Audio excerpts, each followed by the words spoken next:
wide open play and will dunk. Harden had it. Here goes to Reeves. Oh, look out! Look out, LeBron! Throw that baby down.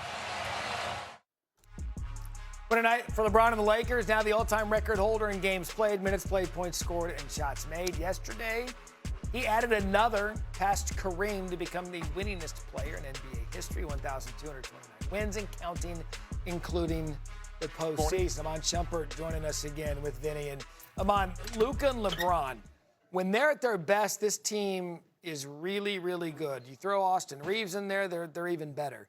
So do those two, does it need to be Luka, LeBron, and then everyone else for this team to end the season on a run and carry that into the playoffs? Well, toward the end of the game, yes, Luka and LeBron. Throughout the game, though, Luka, AR, LeBron. Then you have the other guys that have to show up to play. I think AD's been doing, not AD, but I'm thinking that DeAndre Ayton is doing a much better job. They're bringing the energy through a team defense, going for deflections, making sure they make things easier on the offensive end of the floor. And then when they have those half-court sets, they're making sure everything goes through Luka Doncic, and you see the success rate they've had. Yeah, and Vinny, I think we've done that, right? We've moved on from this being LeBron's team, even to the point where if there's a final shot needed in a game, it's going to Luka. Have we reached that point in L.A.? Yeah, we've long reached past that point. I think Luka Doncic is the MVP candidate. He's the headliner. LeBron has gone into a supplemental role, and I think that's the best possible position when you want to conserve his energy, conserve his body, and also play him against lesser defenders. You don't want LeBron going against your number one or even number two defenders, and Luka Doncic has gotten comfortable in being the number one guy for LA. Remember, he's taken a team to the NBA Finals. We're not talking about Luka and his health and Luka being overweight and everything else. He looks like a guy that can possibly steal you a series. I'm just not sure he can steal you two series. Yeah, and now it gets to the point, we just talked about this remarkable run they've been on in this stretch. They certainly got momentum at the right time, but we're going to learn a lot about them. They've got the Thunder in 2 of the next 3 games when you look at their schedule. And then you've got the Luka back in Dallas. I know not as much of a story as it was, but still he's going back to a place that unthinkably traded him.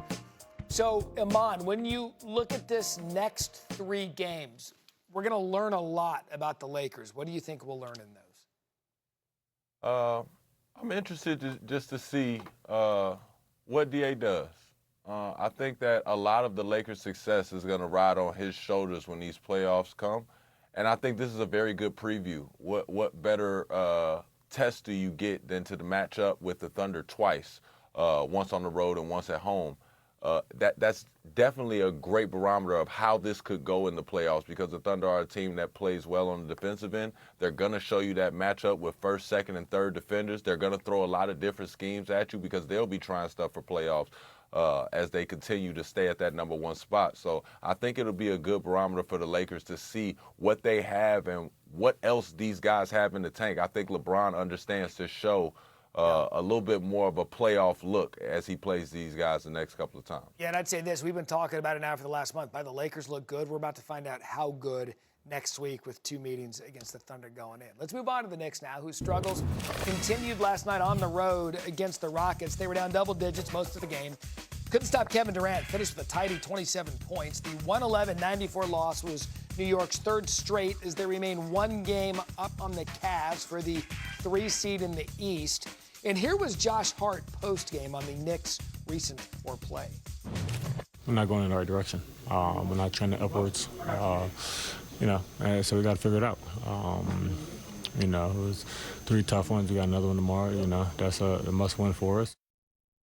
And after winning 7 straight games out of nowhere, the Knicks have hit the skids, losing 3 straight games, all by double digits. Just the second time this season, the Knicks had lost 3 straight games by 10 points. They hadn't lost 3 straight by double digits in the previous 2 seasons. So, Vinny, we're getting down to the point now where the Knicks, they make the coaching change in the offseason. They looked really, really good throughout the season. Now they've gotten to the point where you just don't know which team is going to show up. From what you see, what is wrong with them right now? I think the problem is us. Maybe we've given them too high of an expectation to make the NBA Finals. When you look at the mandate that Mike Brown was brought in to do, right?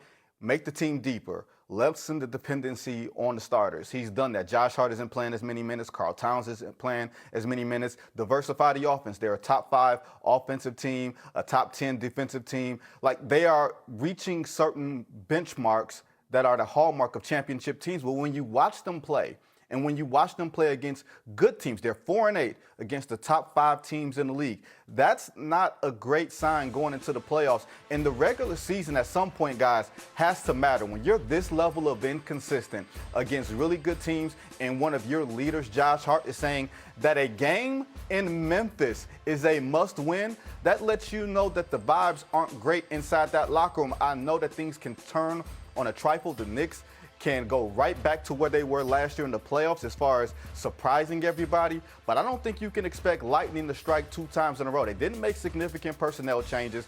There's still a lot of questions about Karl-Anthony Towns and Jalen Brunson as a tandem.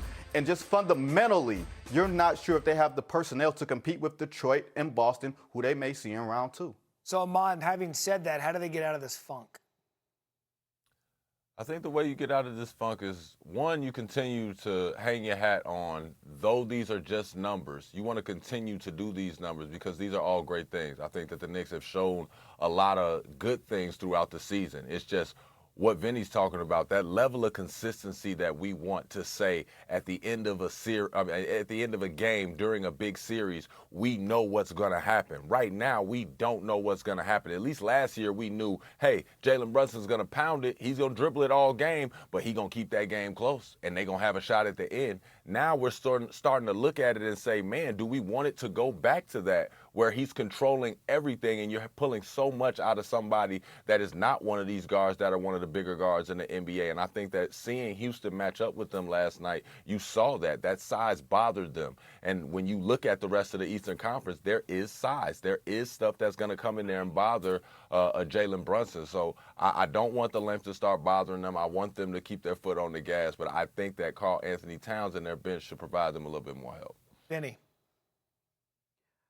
I think it's important to note that Karl-Anthony Towns' numbers have looked better since the All-Star break. But he does not look comfortable inside that Knicks offense. And that's on him and that's on Mike Brown to figure out ways that he can be a primary option. Because even though the numbers say he's playing more efficiently, it doesn't look like he's comfortable in getting the ball in spots, as sometimes he looks disconnected. I'm very, very curious and fascinated what the Knicks will do. Or maybe 75 games is the evidence that this isn't working. Either way, Karl Towns is going to be the key to everything that the Knicks are going to do in the postseason. Especially with the pressure now that's going to be on Mike Brown when he was brought in to replace a coach that took him to a place they hadn't been in 20 years, which is the Eastern Conference. We're back. Sneaky Hembo time for Vinny. All right, here's the question. I'm going to recap it again. Who has played in the most playoff games that his team won against the Knicks? So let me put this in non-Hembo terms. Who won the most playoff games against the Knicks? Vinny, you've had it. You've thought about it. What is your official answer? The easy answer is to say either Michael Jordan or Reggie Miller, right? But suddenly I feel like I got a migraine. I suddenly feel like I'm going to go with Mr. Sitting Bull, Scottie Pippen.